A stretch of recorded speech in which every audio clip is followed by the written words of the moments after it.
Good morning, welcome to our intellectual quality और learning platform. तो हम अपने डेली करंट अफेयर सीरीज की ओर आगे बढ़ते हैं। उससे पहले कुछ मोटिवेशनल कोट्स के बारे में जानेंगे। किस्मत का तो मुझे पता नहीं, लेकिन मेरी मेहनत मुझे एक दिन कामयाब जरूर बनाएगी। इसलिए अपनी मेहनत पर हमेशा भरोसा रखिए, क्योंकि सफलता ही एक दिन आपको एक अच्छी राह पर लेकर जाएगी, अगर आपका प्रयास और आपका मेहनत 100% होगा तो इसी के साथ हम अपने डेली करंट अफेयर सीरीज की ओर आगे बढ़ते हैं। उससे पहले आप सभी लोग टेलीग्राम ग्रुप पर जुड़ जाइएगा। यहाँ पे आपको सारे पीडीएफ प्रोवाइड होंगे हमारे यूट्यूब सेशंस के। तो चलिए 8 अप्रैल 2024 के सारे करंट अफेयर्स को डिटेल में कवर करेंगे, तो वीडियो के अंत तक बने रहिएगा। क्वेश्चन नंबर 1, हाल ही में राष्ट्रीय समुद्री दिवस 2024 कब मनाया गया? तो राइट आंसर होगा 5 अप्रैल। 5 अप्रैल को हर वर्ष हम लोग नेशनल मैरीटाइम डे के रूप में सेलिब्रेट करते हैं, और इस वर्ष भी हम लोग नेशनल मैरीटाइम डे 2024 5 अप्रैल को सेलिब्रेट किया। इसका मतलब होता है कि राष्ट्रीय समुद्री दिवस, जिसको हम लोग 5 अप्रैल को सेलिब्रेट किए। तो जानते हैं इसके डिटेल पॉइंट्स के बारे में। बंदरगाह, जहाज रानी और जलमार्ग मंत्रालय भारत में हर साल 5 अप्रैल को राष्ट्रीय समुद्री दिवस मनाता है। यह दिन भारत के समुद्री इतिहास और विरासत को याद करने और भारतीय समुद्री क्षेत्र के महत्व को उजागर करने के लिए मनाया जाता है। तो ये फैक्ट्स को याद रखना होगा कि हम लोग नेशनल मैरीटाइम डे क्यों सेलिब्रेट करते हैं। तो इसका सबसे मेन फोकस है कि हम लोग जो भी विरासत या फिर जो भी पास्ट में या फ्यूचर्स में आने वाली चीजों को बढ़ाने के लिए, उनको प्रमोट करने के लिए प्रमोशन के रूप में हम लोग मैरीटाइम डे के रूप में सेलिब्रेट करते हैं, ताकि भारतीय समुद्री क्षेत्र में जो महत्वपूर्ण हमारे पास है उसका उजागर किया जा सके, और इसके लिए ही सेलिब्रेट करते हैं। इसी के दौरान राष्ट्रीय समुद्री दिवस 2024 का विषय क्या रखा गया? तो navigating the future safety first, इसका थीम रखा गया। तो यहाँ पे एग्जाम में देखिए दो दो फैक्ट्स आपको याद रखने होंगे कि नेशनल मैरीटाइम डे 2024, जिसे हम लोग राष्ट्रीय समुद्री दिवस भी कहते हैं, इसको कब सेलिब्रेट किया जाता है? तो हर वर्ष 5 अप्रैल को सेलिब्रेट किया जाता है। और एग्जाम में यहाँ से अगर ये नहीं पूछता है तो इसके थीम 100% पूछने के चांसेस बन सकते हैं। तो आपको थीम से भी याद रखना होगा कि नेशनल मैरीटाइम डे 2024 की थीम क्या रखी गई? तो navigation the future safety first, इसकी थीम रखी गई। इसी के दौरान पहला राष्ट्रीय समुद्री दिवस 5 अप्रैल 1964 को मनाया गया था। पहले भारतीय स्वामित्व वाले जहाज एसएस लॉयल्टी की उद्घाटन यात्रा का सम्मान करने के लिए 5 अप्रैल 1919 को राष्ट्रीय समुद्री दिवस मनाया गया था। तो सबसे इंटरेस्टिंग फैक्ट्स ये याद रखनी होगी कि नेशनल मैरीटाइम डे का शुरुआत कब किया गया था? तो इसकी शुरुआत 5 अप्रैल 1964 को की गई थी। और इसी के दौरान जो सबसे पहले भारतीय स्वामित्व वाले जो जहाज थे, जिसे हम लोग एसएस लॉयल्टी कहते हैं, इसकी उद्घाटन यात्रा का सम्मान 5 अप्रैल 1919 को राष्ट्रीय समुद्री दिवस के रूप में मनाया गया था। और इसी के दौरान हम लोग हर वर्ष 5 अप्रैल को मैरीटाइम डे के रूप में सेलिब्रेट करते हैं। तो चलते हैं नेक्स्ट क्वेश्चन नंबर 2 की ओर। हाल ही में मौद्रिक नीति समिति द्वारा तय की गई रेपो दर क्या है? तो राइट आंसर होगा 6.5%। हाल ही में रेपो रेट डिसाइड किए गए मॉनेटरी पॉलिसी कमेटी के द्वारा, जिसकी दर रखी गई रेपो रेट की कि 6.5%। ये जो मॉनेटरी पॉलिसी की कमेटी है, इसको गठन किया गया आरबीआई के द्वारा, और इसी आरबीआई के द्वारा इस कमेटी के अकॉर्डिंग सेट की जाती है रेपो रेट, जिसे हम लोग मौद्रिक नीति समिति द्वारा तय की गई रेपो दर के बारे में जानते हैं, जो हाल ही में सेट किया गया 6.5% तक।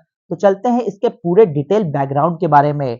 भारतीय रिजर्व बैंक, जिसे हम लोग रिजर्व बैंक ऑफ इंडिया कहते हैं, इन्होंने लगातार 7वीं बार रेपो रेट में कोई बदलाव नहीं किया। गवर्नर शक्तिकांत दास जी ने 5 अप्रैल 2024 को द्विमासिक मौद्रिक नीति की घोषणा की, और उन्होंने ये कहा कि मौद्रिक नीति समिति, जिसे हम लोग एमपीसी कहते हैं, मॉनेटरी पॉलिसी कमेटी, इन्होंने रेपो रेट को 6.5% पर अपरिवर्तित रखने का फैसला किया है। तो यहाँ पे इंटरेस्टिंग फैक्ट्स ये याद रखना होगा एग्जाम पॉइंट ऑफ व्यू के माध्यम से कि रिजर्व बैंक ऑफ इंडिया ने लगातार कितनी बार रेपो रेट को चेंज नहीं किया है? तो 7वीं बार रेपो रेट दर को नहीं चेंज किया है। कितने पर फिक्स करके रखी हुई है? तो 6.5% पर।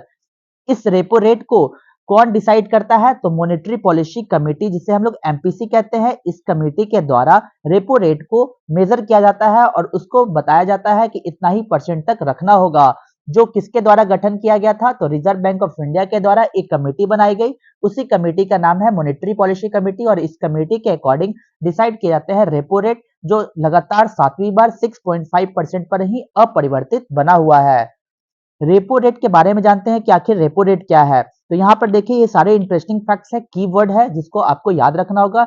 ये इकोनॉमिक पॉइंट्स ऑफ व्यू से भी आपको बहुत ही इंपॉर्टेंट होंगे और साथ साथ बैंकिंग वालों के लिए भी बहुत ही इंपॉर्टेंट है।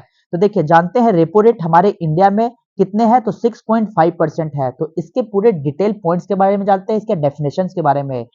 तो रेपो रेट वह दर है जिस पर किसी देश का केंद्रीय बैंक धन की कमी की स्थिति में वाणिज्यिक बैंकों को पैसे उधार देता है। यहाँ केंद्रीय बैंक प्रतिभूतियां खरीदती है। तो यहाँ पे आपको रेपो रेट दर से ये याद रखना होगा कि रेपो रेट हमारे इंडिया में भी कितनी है, 6.5% पर। जब किसी भी कमर्शियल बैंक को पैसा चाहिए तो वो रिजर्व बैंक ऑफ इंडिया से पैसे उधार ले सकता है और उसकी बदले वो अपने प्रतिभूतियों को, जिसको हम लोग सिक्योरिटीज कहते हैं, इस सिक्योरिटीज को सेल भी कर सकती है। तो यही है रेपो रेट। रेपो रेट एक ऐसा रेट है जिस पर आरबीआई लोन देता है किसको, तो कमर्शियल बैंक को। तो यहाँ पे आपको ये पॉइंट्स को याद रखना होगा।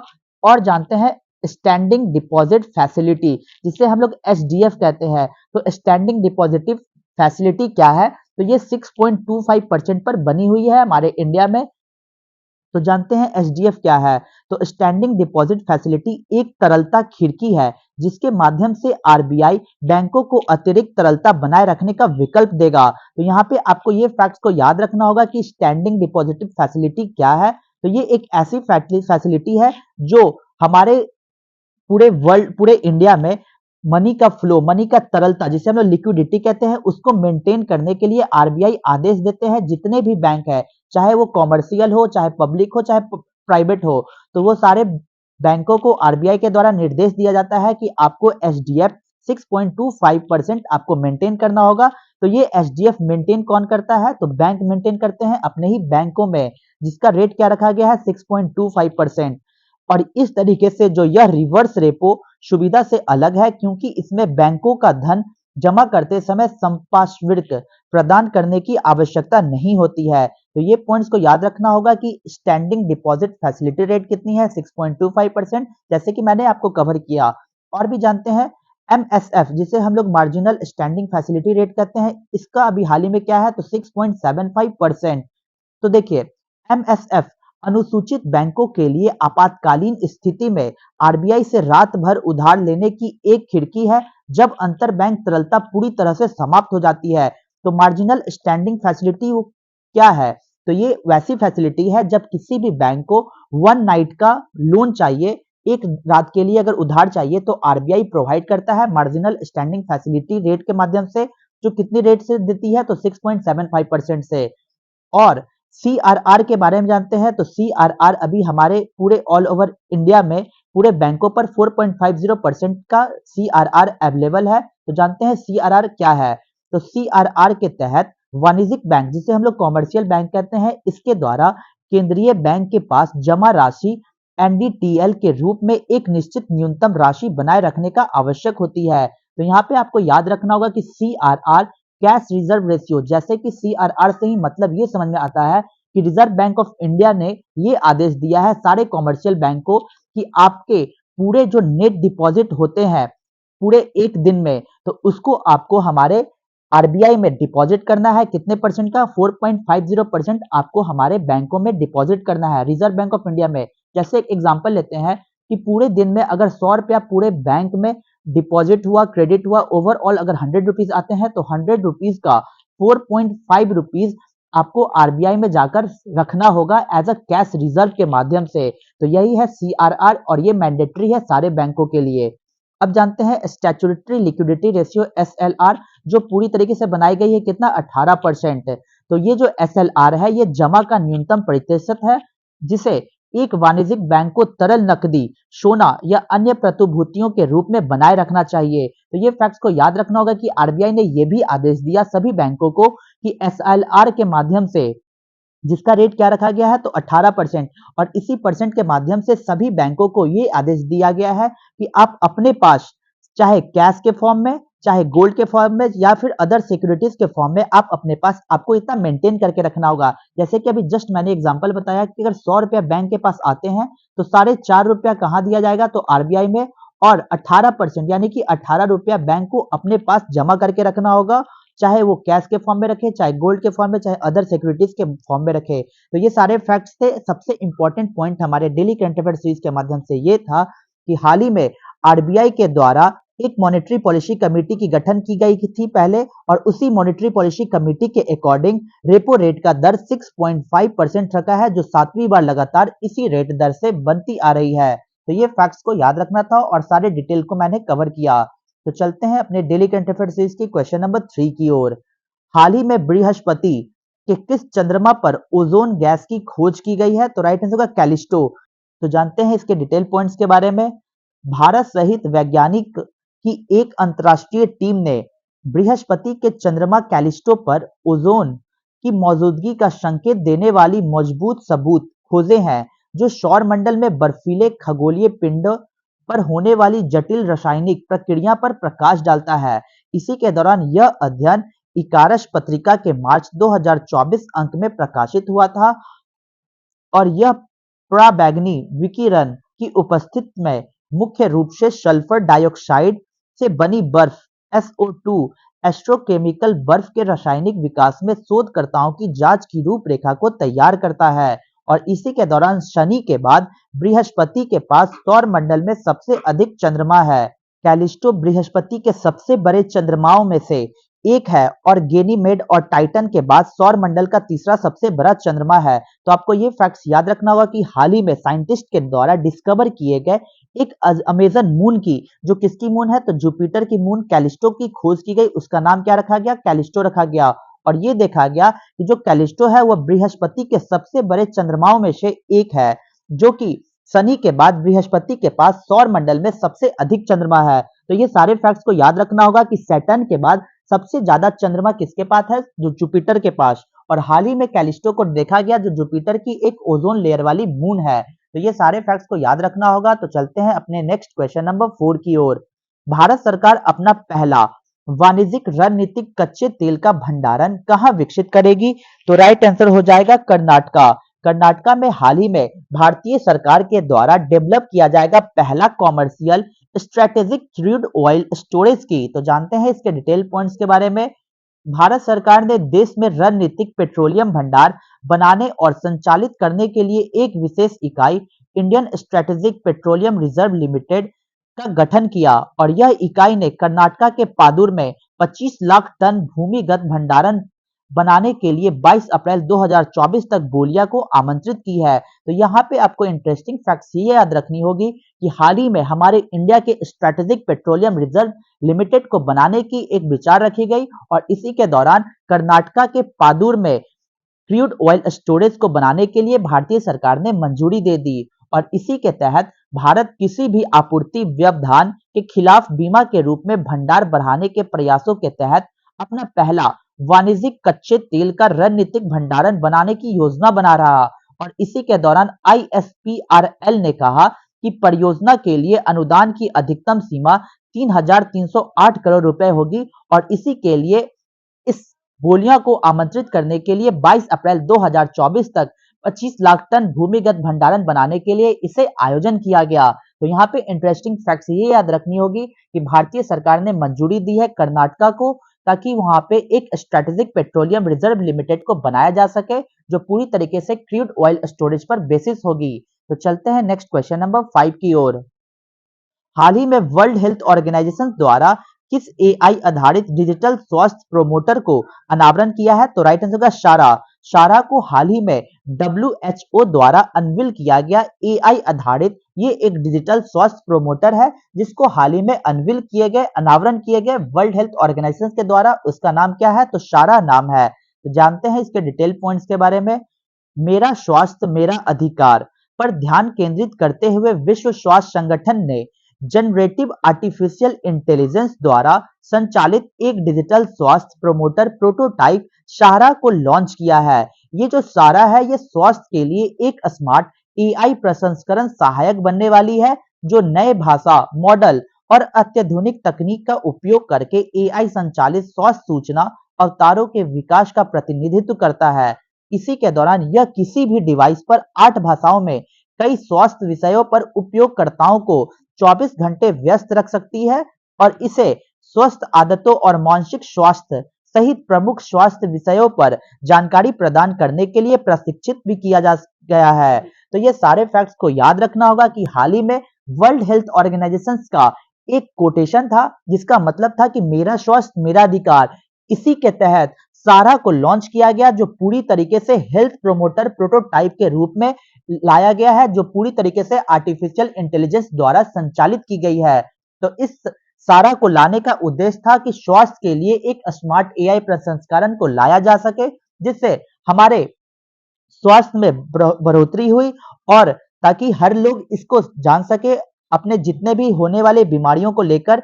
ये जो सारा है वो डिस्क्राइब करेगी सभी भी मानसिक स्वास्थ्य और सहित प्रमुख स्वास्थ्य विषयों पर अपनी जानकारी को प्रदान करने के लिए इसे बनाया गया है। तो यहाँ पे आपको ये पॉइंट्स याद रखना होगा कि वर्ल्ड हेल्थ ऑर्गेनाइजेशन के द्वारा हाल ही में डेवलप किए गए एक आर्टिफिशियल इंटेलिजेंस रोबोट जो पूरी तरीके से हेल्थ पर वर्क करेगी, उनका नाम क्या है? तो सारा नाम है। तो चलते हैं नेक्स्ट क्वेश्चन नंबर 6 की ओर। हाल ही में चर्चित G2G समझौता किससे संबंधित रखता है? तो राइट आंसर होगा इजराइल। इजराइल से संबंधित रखता है G2G एग्रीमेंट। तो जानते हैं आखिर G2G एग्रीमेंट क्या है? तो भारत और इजराइल ने 3 नवंबर 2023 को दो क्षेत्रों निर्माण और गृह आधारित देखभाल में भारतीय श्रमिकों के अस्थायी रोजगार की सुविधा पर एक समझौते पर हस्ताक्षर किए। इजराइल ने भारत और अन्य देशों से हजारों श्रमिकों की भर्ती करने की योजना की घोषणा की, जबकि मुख्य रूप से फिलिस्तीनी श्रमिकों को बदलने के लिए जिनके वर्क परमिट पिछले अक्टूबर में हमास के साथ झड़प के बाद रद्द कर दिए गए थे। ये जो एनएसडीसी है, सार्वजनिक निजी भागीदारी पीपीपी मॉडल के तहत वित्त मंत्रालय द्वारा स्थापित एक सार्वजनिक लिमिटेड कंपनी है जो भारतीय श्रमिकों को कौशल विकास और व्यावसायिक प्रशिक्षण प्रदान करती है। तो यहाँ पे आपको सबसे पहले पीपीपी याद रखना होगा जिसका मतलब होता है पब्लिक प्राइवेट पार्टनरशिप। इसी के तहत स्किल्स डेवलपमेंट और वोकेशनल ट्रेनिंग हमारे इंडियन वर्कर को दी जाएगी और इसी के दौरान इंडिया और इजराइल के बीच में हाल ही में G2G एग्रीमेंट का बढ़ोतरी दिया गया जिसमें इजराइल ने ये अनाउंस किया था कि भारत और अन्य देशों से लगभग हजारों श्रमिकों की भर्ती करने की योजना की थी। तो ये सारे फैक्ट्स को याद रखना होगा। तो चलते हैं नेक्स्ट क्वेश्चन नंबर 7 की ओर। विश्व डोपिंग रोधी एजेंसी के अनुसार विश्व में डोप उल्लंघन करने वाले शीर्ष देश कौन से हैं? तो राइट आंसर हो जाएगा इंडिया।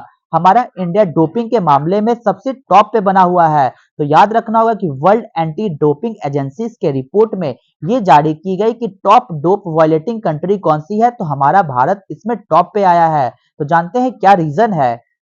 विश्व डोपिंग रोधी एजेंसी वाडा द्वारा जारी 2022 परीक्षण आंकड़ों के अनुसार भारत डोप अपराधियों के उच्चतम प्रतिशत वाले देशों में पहले स्थान पर है, जबकि भारतीयों के कुल एकत्रित नमूने 4064 मूत्र, रक्त और एथलीट जैविक पासपोर्ट संयुक्त थे। 127 भारतीय एथलीटों का प्रतिबंधित पदार्थों का उपयोग करते हुए पकड़ा गया जो नमूना आकार का 3.26% है। इसी के दौरान भारत में डोपिंग उल्लंघनों की संख्या कुछ प्रमुख खेल देशों से जैसे रूस में 85, संयुक्त राष्ट्र अमेरिका में 84 देखा गया, इटली में 73 देखे गए, फ्रांस में 72 से अधिक देखे गए। तो ये सारे इंटरेस्टिंग फैक्ट्स को याद रखना होगा कि वर्ल्ड एंटी डोपिंग एजेंसीज ने ये बताया कि इंडिया का रैंक फर्स्ट आया है पूरे ऑल अमंग द कंट्रीज में for the highest percentage of dope offenders के रूप में। तो जानते हैं वर्ल्ड एंटी डोपिंग एजेंसीज क्या है, जिसे हम लोग शॉर्ट में वाडा भी कहते हैं। तो विश्व डोपी रोधी एजेंसी जिसे वाडा कहते हैं, इसकी स्थापना 1999 में की गई थी अंतर्राष्ट्रीय ओलंपिक समिति के द्वारा और दुनिया की सरकारों द्वारा गठित और वित्त पोषित एक अंतर्राष्ट्रीय स्वतंत्र एजेंसी के रूप में की गई थी। तो यहाँ पे आपको इंटरेस्टिंग फैक्ट्स ये याद रखनी होगी कि वाडा की स्थापना कब की गई थी? 1999 में।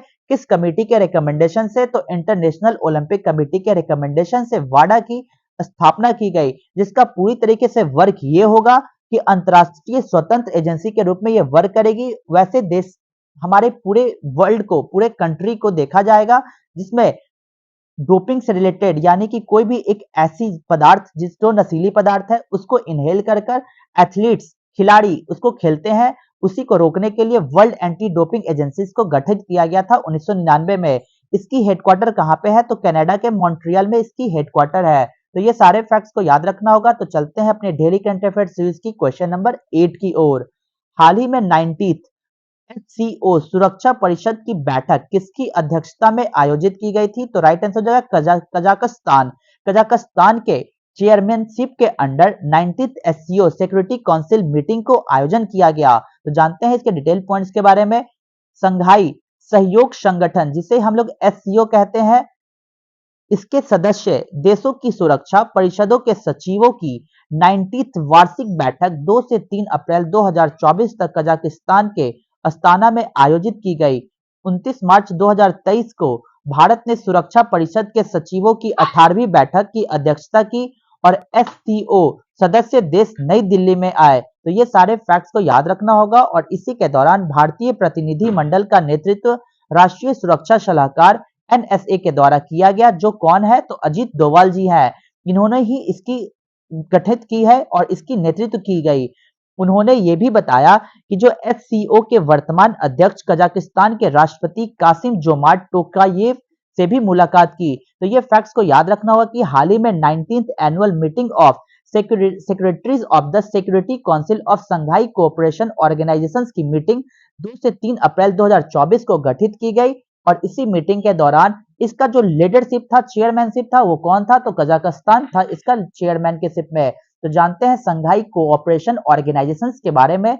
इसकी स्थापना 15 जून 2001 को शंघाई 5 संगठन के स्थान पर की गई थी। और इसके संस्थापक सदस्य कौन कौन थे? तो चीन, कजाकिस्तान, रूस, ताजिकिस्तान, उज्बेकिस्तान और किर्गिस्तान, इन्हीं 5 कंट्री के द्वारा मिलकर 15 जून 2001 को शंघाई कोऑपरेशन ऑर्गेनाइजेशन का गठन किया गया। और अब इसमें टोटल 9 मेंबर हो गए हैं, जिसमें चीन, रूस, कजाकिस्तान, उज्बेकिस्तान, किर्गिस्तान, भारत 2017 में शामिल हुआ और पाकिस्तान भी 2017 में ही शामिल हुआ था एससीओ संघाई कोऑपरेशन ऑर्गेनाइजेशन में। और ईरान में 2023 में शामिल किए गए। जबकि 3 पर्यवेक्षक सदस्य है इसमें। कौन कौन? तो अफगानिस्तान, बेलारूस और मंगोलिया। इसका मुख्यालय, इसका हेडक्वार्टर कहाँ पे है? तो चाइना के बीजिंग में इसका हेडक्वार्टर है। तो ये सारे इंटरेस्टिंग फैक्ट्स को याद रखना होगा कि हाल ही में ये सारे फैक्ट्स आए कि 19th एनुअल मीटिंग एससीओ का कौन किया है चेयरमैनशिप? तो कजाकिस्तान इसका मेंबर चेयरमैनशिप के रूप में 19th मीटिंग को आयोजन किया गया, गठित की गई। ये भी फैक्ट्स याद रखना होगा कि एससीओ जो संघाई कोऑपरेशन ऑर्गेनाइजेशन है, 15 जून 2001 को इसकी स्थापना की गई 5 कंट्री के सदस्य के रूप में। तो ये सारे फैक्ट्स को याद रखना होगा। यहाँ तक वीडियो को देखने के लिए जो हमारे डेली करंट अफेयर सीरीज है, यहाँ तक हमने 8 अप्रैल 2024 के सारे करंट अफेयर्स को कवर किया। तो चलते हैं अपने रिवीजन बैच की ओर। 6 अप्रैल 2024 के सारे करंट अफेयर्स को रिवीजन मोड में कवर करेंगे। क्वेश्चन नंबर 1, हाल ही में दुनिया के पहले डाक टिकट कॉपर स्टैंप की 250वीं वर्षगांठ का जश्न बिहार में सेलिब्रेट किया गया। क्वेश्चन नंबर 2, हाल ही में लॉन्च हुए भारत के एआई सॉफ्टवेयर इंजीनियर देविका है। क्वेश्चन नंबर 3, विश्व के सबसे बुजुर्ग व्यक्ति जुआन विसेंट का हाल ही में 114 वर्ष की आयु में निधन हो गया। कहां से वो बिलोंग करते थे? तो वेनेजुला से। क्वेश्चन नंबर 4, हाल ही में चुनाव आयोग ने किसे यूथ आइकन नियुक्त किया है? तो आयुष्मान खुराना को। क्वेश्चन नंबर 5, हाल ही में स्कोर्स 2.0 का अनावरण सेबी के द्वारा किया गया। क्वेश्चन नंबर 6, हाल ही में नाटो ने अपना 75 वर्ष ब्रुसेल्स में मनाया है। क्वेश्चन नंबर 7 की ओर, हाल ही में जारी लैंसेट अध्ययन के अनुसार 1990 से 2021 के बीच वैश्विक जीवन प्रत्याशा 6.2 साल बढ़ गई है। क्वेश्चन नंबर 8, राष्ट्रपति द्रौपदी मुर्मू ने हाल ही में देश की पहली घरेलू जीन थेरेपी कार्टी सेल कहां से लॉन्च की है? तो आईआईटी बॉम्बे से। कार्टी सेल किस पे वर्क करता है? तो कैंसर पे वर्क करता है। तो ये फैक्ट्स को याद रखना था। तो चलते हैं अपने क्वेश्चंस ऑफ द डे में। तो आज का हमारा क्वेश्चन क्या है? Which ancient Indian physician is known as the father of surgery? किस प्राचीन भारतीय चिकित्सक को सर्जरी का जनक कहा जाता है? Option A Charaka, option B Sushruta, option C Nagarjuna, option D Vagbhata. तो आंसर कमेंट बॉक्स में देना होगा। तो यहाँ तक वीडियो को देखने के लिए thank you so much guys. Video को ज्यादा से ज्यादा हो सके तो लाइक, शेयर और सब्सक्राइब करें ताकि और भी कंटेंट आपके पास पहुंच जाए। जय हिंद, जय भारत दोस्तों।